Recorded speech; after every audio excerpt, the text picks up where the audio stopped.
भगवान की जय। प्यारे कृष्ण कन्हैया लाल की जय। श्रीमद् वाल्मीकि रामायण द्वितीय खंड का युद्ध कांड चल रहा है और 110वां सर्ग है। रावण की स्त्रियों का विलाप।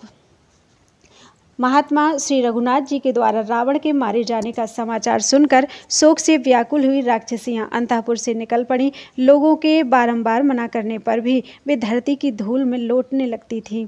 उनके केश खुले हुए थे और जिनके बछड़े मर गए हों उन गऊओं के समान वे शोक से आतुर हो रही थीं।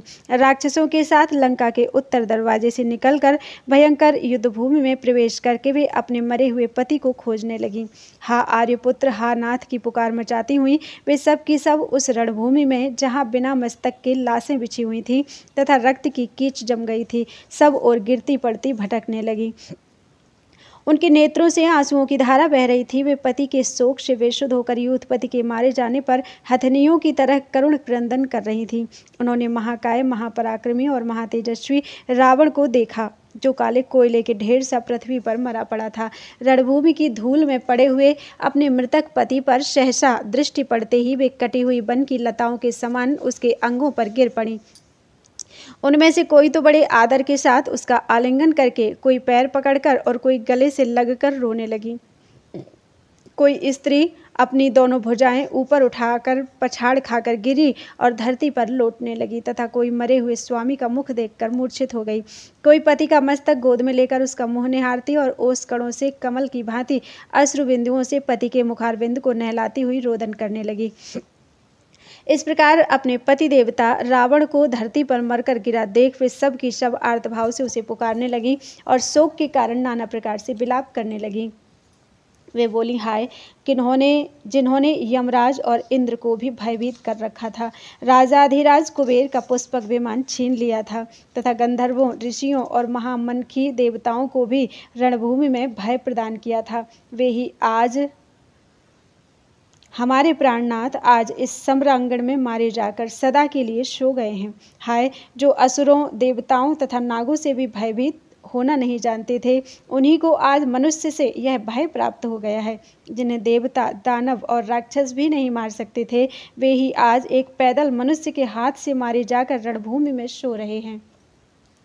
जो देवताओं, असुरों तथा यक्षों के लिए भी अवध्य थे, वे ही आज किसी निर्बल प्राणी के समान एक मनुष्य के हाथ से मृत्यु को प्राप्त हुए। इस तरह की बातें कहती हुई रावण की वे दुखिनी स्त्रियां वहां फूट फूट कर रोने लगी तथा दुख से आतुर होकर पुनः बारंबार विलाप करने लगी। वे बोली, प्राणनाथ, आपने सदा हित की बात बताने वाले सुहृदों की बातें अनसुनी कर दी और अपनी मृत्यु के लिए सीता का अपहरण किया।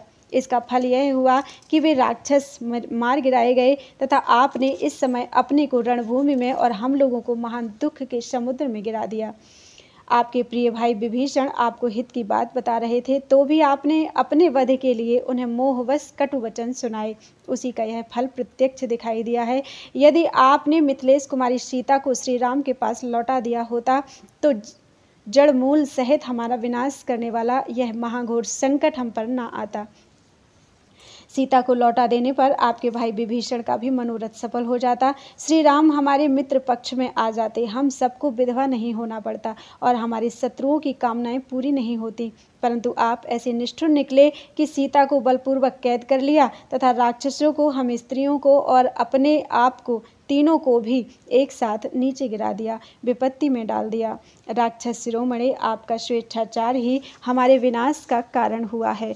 ऐसी बात नहीं है, दैव ही सब कुछ कराता है। दैव का मारा हुआ ही मारा जाता है या मरता है। महाबाहो, इस युद्ध में वानरों का, राक्षसों का और आपका भी विनाश दैवी योग से ही हुआ है। संसार में फल देने के लिए उन्मुख हुए दैव के विधान को कोई धन से, कामना से, पराक्रम से, आज्ञा से अथवा शक्ति से भी नहीं पलट सकता।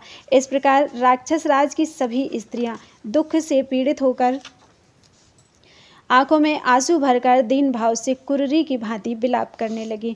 इत्यार्षे श्रीमद् रामायणे वाल्मीकि आदि काव्ये युद्धकांडे दशाधिक शततमः सर्गः। इस प्रकार श्री वाल्मीकि निर्मित आर्ष रामायण आदि काव्य के युद्ध कांड में 110वां सर्ग पूरा हुआ। बोलो वृंदावन बिहारी लाल की जय।